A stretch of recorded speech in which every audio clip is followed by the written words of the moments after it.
ஆண்டவரும் இரட்சகரும் ஆகிய இயேசுவின் இனிய நாமத்தில் ஒவ்வொருவருக்கும் அன்பின் வாழ்த்துதல்கள். நம்முடைய தியானத்துக்கென்று 1 பேதுருவின் புத்தகம் 2ஆம் அதிகாரம் 21ஆம் வசனம் முதல் 25ஆம் வசனத்தை கவனிக்கும்படி விரும்புகிறேன். இயேசு இந்த உலகத்தில் வந்து நமக்காக சிலுவையிலே பாடுபட்டதின் ஒரு ஆழமான நோக்கத்தை வேதம் நமக்கு சொல்லுகிறது. 1 பேதுரு 2:21 நாம் இப்படி வாசிக்கிறோம். இதற்காக நீங்கள் அழைக்கப்பட்டும் இருக்கிறீர்கள், ஏனெனில் கிறிஸ்துவும் உங்களுக்காக பாடுபட்டு நீங்கள் தம்முடைய அடிச்சுவடுகளை தொடர்ந்து வரும்படி உங்களுக்கு மாதிரியை பின் வைத்து போனார். இதற்காக நீங்கள் அழைக்கப்பட்டிருக்கிறீர்கள். ஒவ்வொரு சகோதரனும் சகோதரியும், ஒவ்வொரு விசுவாசியும், கர்த்தருடைய பிள்ளைக்கும் ஒரு அழைப்பு உண்டு. என்ன அழைப்பு? எதற்காக தேவன் அழைத்திருக்கிறார்? வேதம் சொல்லுகிறது, பரிசுத்தவான்களாகும்படி அழைக்கப்பட்டிருக்கிறோம். தேவனுக்கு பிரியமானவர்களாக இருக்கும்படி அழைக்கப்பட்டிருக்கிறோம். இங்கே இன்னொரு முக்கியமான சத்தியத்தை வேதம் நமக்கு சொல்லுகிறது. இதற்காக நீங்கள் அழைக்கப்பட்டிருக்கிறீர்கள், ஏனெனில் கிறிஸ்துவும் நமக்காக மாம்சத்தில் பாடுபட்டு என்று எழுதியிருக்கிறது. உங்களுக்காக, எனக்காக கிறிஸ்து இயேசு இந்த உலகத்தில் பாடுபட்டார். அவருடைய அடிச்சுவடுகளை பின்பற்றும்படி மாதிரியை வைத்து போனார் என்று எழுதியிருக்கிறது. Jesus is a perfect example. ஒரு மாதிரியை நமக்கு வைத்து போனார். இப்படி வாழ வேண்டும். அவரை பின்பற்றுகிற தேவ பிள்ளைகள், அவரை நம்புகிற விசுவாசி அவரை பின்பற்ற வேண்டும். எதிலே? இந்த உலகத்திலே பாடுகள் உண்டு. கிறிஸ்துவும் நமக்காக பாடுபட்டு என்று வேதம் சொல்லுகிறது. Jesus suffered in this world while he lived here. உங்களுக்காக, எனக்காக ஏன் பாடுகளை அனுபவித்தார்? நம்முடைய பாவங்களை அவர் தாமே சுமந்து பரிகாரியாகும்படிக்கு. எனக்கு அன்பார்ந்த சகோதரனே, சகோதரியே, இது சுகமாக தங்கக்கூடிய ஒரு உலகம் அல்ல. வேதம் சொல்லுகிறது, இந்த உலகத்தில் உங்களுக்கு உபத்திரவங்கள் உண்டு, பாடுகள் உண்டு. தேவனுக்கு பிரியமாய், நீதியாய், ஒழுங்காய், நேர்மையாய் வாழ விரும்பினால், தேவ பக்தியாய் வாழ விரும்பினால் கண்டிப்பாக ஒரு போராட்டம் இருக்கும் என்று வேதம் சொல்லுகிறது. இது புதிதல்ல, இது கிறிஸ்து நமக்கு முன்னால் வைத்த ஒரு மாதிரி. He endured the cross. ஒரு பாடுபட்டு, நமக்கு பாடுபடுகிற நம்மை குறித்து அவர் கரிசனை உள்ளவராய் இருக்கிறார். அவர் தாமே இந்த பாடுகள் வழியாய் கடந்து போனபடியினால், இந்த பாடுகள் வழியாய் கடந்து போகிற ஒவ்வொரு அன்பு சகோதரனுக்கும் சகோதரிக்கும் அவர் உதவி செய்ய வல்லவர். இன்றைக்கு கூட ஒருவேளை இந்த உலகத்தில் நிறைய பாடுகளை கடந்து போகிற அன்பு சகோதரனே, அன்பு சகோதரியே, நீங்கள் ஒருவேளை புலம்பலாம், யாருக்கு தெரியும் என்னுடைய பாடுகள்? காலையில் எழுந்ததிலிருந்து இரவு வரைக்கும் என் வாழ்க்கை பாடுகளாகவே இருக்கிறது. திருமணமான நாளிலிருந்து பாடுகள் தான். ஒரு சிலர் சொல்லுவாங்க, நான் பிறந்த நாளிலிருந்தே பாடுகள். கிறிஸ்துவின் நிமித்தம் வருகிற பாடுகள் உண்டு. நீங்கள் கிறிஸ்துவுக்கு சொந்தமானதினால் இந்த உலகத்தில் வருகிற பாடுகள் உண்டு. எதுவாயினும் அவரையே மாதிரியாய் வைப்போம். ஏன் அவரை மாதிரியாய் வைக்க வேண்டும்? தொடர்ந்து இருக்கிற வேத வசனங்கள் நமக்கு சொல்லுகிறது, அவர் எப்படி சகித்தார், பாடுபட்டார் என்றால், what was his response? What was Jesus attitude? நீங்கள் 1 பேதுரு 2ஆம் அதிகாரம் 22ஆம் வசனம் சொல்லுகிறது, அவர் பாவம் செய்யவில்லை, அவருடைய வாயிலே வஞ்சனை காணப்படவும் இல்லை. கர்த்தருக்கு பிரியமானவர்களே, பாவம் செய்யாத ஒரு வாழ்க்கை வாழும்படி இயேசு நமக்கு முன் மாதிரியாய் இருக்கிறார். எதினால் பாவம் உள்ளே வந்ததா? வாயில் வஞ்சனை காணப்படவில்லை என்ற வார்த்தையும் இந்த வசனத்திலே சேர்த்து எழுதப்பட்டிருக்கிறது. அப்படியானால் ஒருவர் பேசுகிற வாயிலே வஞ்சனை இருக்குமானால் அது பாவத்தை கொண்டு வருகிறது. டிசீட். இயேசுவின் வாழ்க்கையிலே அவர் வாயில் வஞ்சனை காணப்படவில்லை. கேட்டுக்கொண்டிருக்கிற அன்பு சகோதரனே, சகோதரியே, உங்கள் வாயில் வருகிற வார்த்தைகளிலே வஞ்சனை இருக்குமானால் அது தேவனுக்கு பிரியமானதல்ல. வஞ்சனை இல்லாத ஒரு வாய் பேச்சு கர்த்தருக்கு பிரியமானது. அவர் கடந்து போன பாதை அது. எப்பொழுது? பாடுபடும் போது. எப்படி வேண்டாலுமானும் வாய் ஜாலத்தினால் பேசி மற்றவர்களை ஏமாற்றி அல்லது மயக்கி அல்லது வஞ்சித்து அவர்களை வசப்படுத்தி தங்கள் காரியங்களை சாதிக்கிறவர்கள் இந்த உலகத்தில் இருக்கிறார்கள். ஆனால் இயேசுவை பாருங்கள், அவர் வாயில் வஞ்சனை காணப்படவில்லை. No deceit.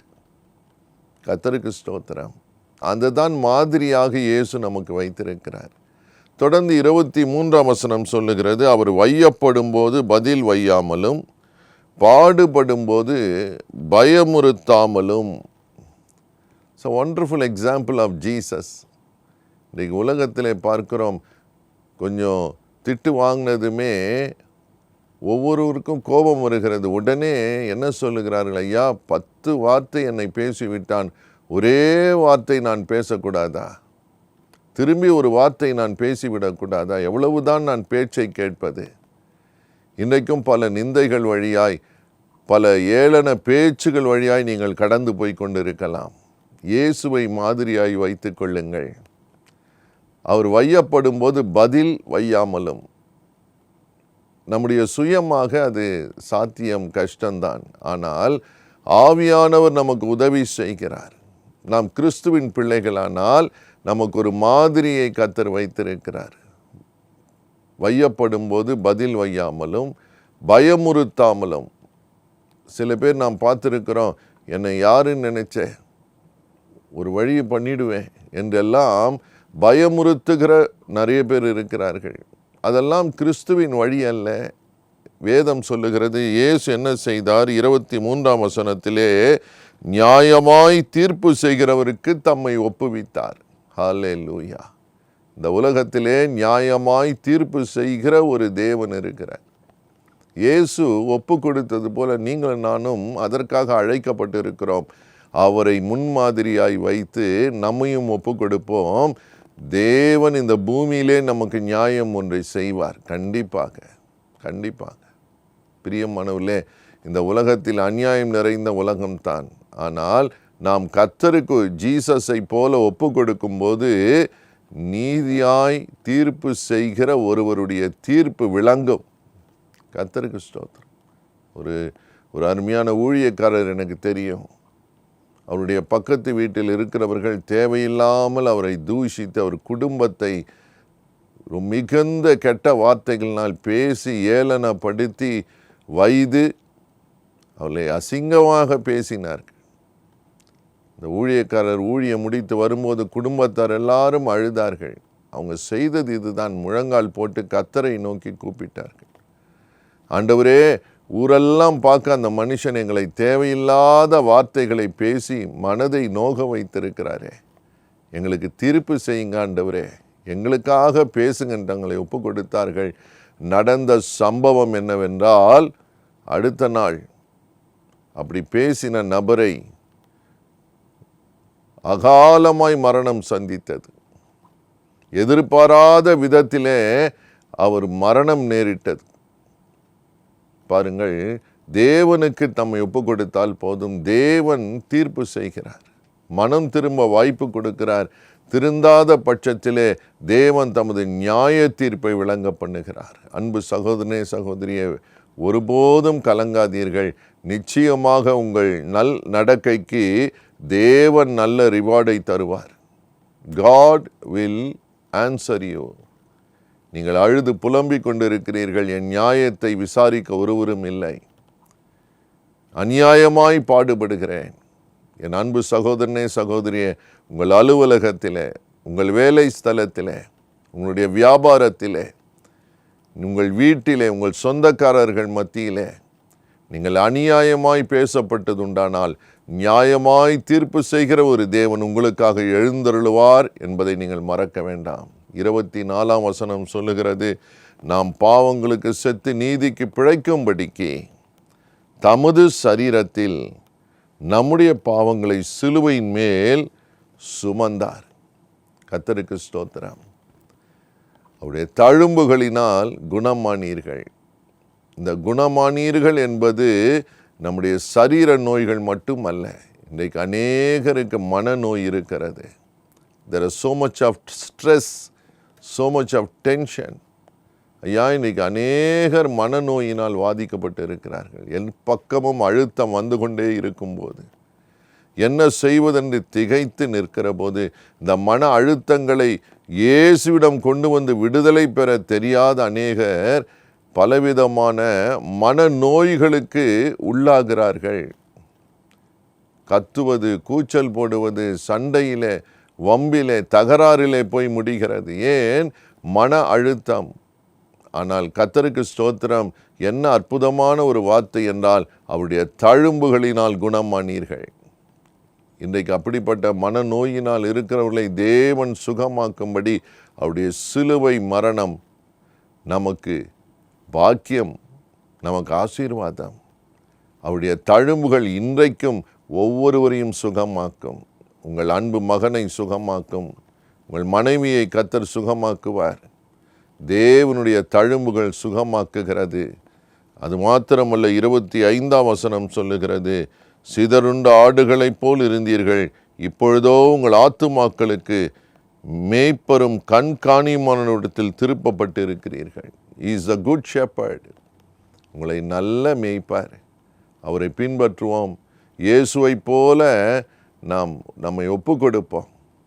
அவரை மாதிரியாய் வைப்போம். இந்த உலகத்தில் ஒரு ஜெயமான வாழ்க்கையை கர்த்தர் தருவார். ஆரோக்கியமான வாழ்க்கையை தருவார். நாம் ஜெபிக்கலாமா? இருக்கிற இடத்திலே நம்முடைய வாழ்க்கை அப்படியே அவர் கையில் ஒப்பு கொடுப்போம். நீங்கள் கடந்து போகிற சகல உபத்திரவத்திலிருந்து கர்த்தர் மீட்டு கொள்ளுவார். உங்களை நேசிக்கிற நல்ல தகப்பனே, மனதுருகும் இப்பொழுதும் ஒப்பு கொடுக்கிற ஒவ்வொரு அன்பு சகோதரியும் சகோதரனை பாரும். தகப்பனே, நீர் மீட்டு கொள்ளுகிற தேவன், நீர் மேய்ப்பரும் கண்காணியுமானவர். You watch over everybody lord, you will watch over them. தகப்பனே, அநியாயத்திலிருந்து உம்முடைய பிள்ளைகளுக்கு நியாயத்தை கர்த்தர் கட்டளையிடுவீர். உமக்கு ஸ்தோத்திரம். தகப்பனே, யாரெல்லாம் மன அழுத்தத்தில் இருக்கிறார்களோ, எந்த குடும்பத்திலே எந்த நபர்கள் மன அழுத்தத்தினால் வேதனையில் இருக்கிறார்களோ, தகப்பனே, இழப்பாய் இருக்கலாம், வலியாய் இருக்கலாம், நீண்ட நாள் போராட்டமாய் இருக்கலாம், வியாதியாய் இருக்கலாம், கடன் பிரச்சனை நிமித்தமாய் இருக்கலாம், ஏதோ பிசாசின் கட்டுகளாய் இருக்கலாம்.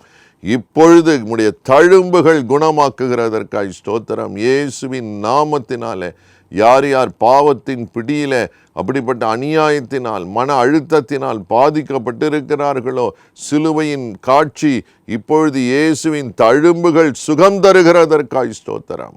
ஒப்பு கொடுக்கிற ஒவ்வொருவரையும் ஆசீர்வதியும். ஆண்டவரே, வாயினால் பாவம் செய்யாதபடி காத்துக்கொள்ளும். கிருபை தாரும். மேலே வைத்திருக்கிற விசுவாசம் ஒருவருக்கும் கெட்டு போவதில்லை. என் தேவன் விசுவாசத்துக்கு பலன் தருவீர். அற்புதங்களை செய்கிறதற்காக நன்றி. ஒவ்வொரு மேலும் வெளிச்சம் உதிக்கட்டும், அணைத்து கொள்ளும். ஒவ்வொருடைய வாழ்க்கையும் பிரகாசிக்கட்டும். நீண்ட நாள் திருமண வாழ்க்கைக்காய் காத்திருக்கிற பிள்ளைகளுக்கு திருமணம் நடக்கட்டும். தகப்பனே, அநேகருடைய பொருளாதார போராட்டத்திலிருந்து விடுதலை ஆக்கும். ஏமாற்றப்பட்டு அநியாயத்தை வழியாய் கடந்து போன பிள்ளைகளுக்கு கர்த்தர் கரம் நீட்டி பிடித்து தூக்கி எடுக்கிறவர் அல்லவா. உமக்கு ஸ்தோத்திரம், உமக்கு ஸ்தோத்திரம். அநியாயமாய் அபகரிக்கப்பட்ட எல்லா நன்மைகளும் உடைய பிள்ளைகளுக்கு திரும்ப வரட்டும் சுவாமி. கர்த்தர் பேசி அவர்களுக்கு நியாயம் கிடைக்க பண்ணுவீர். ஒவ்வொரு கண்ணீரும் துடைக்கப்படட்டும்.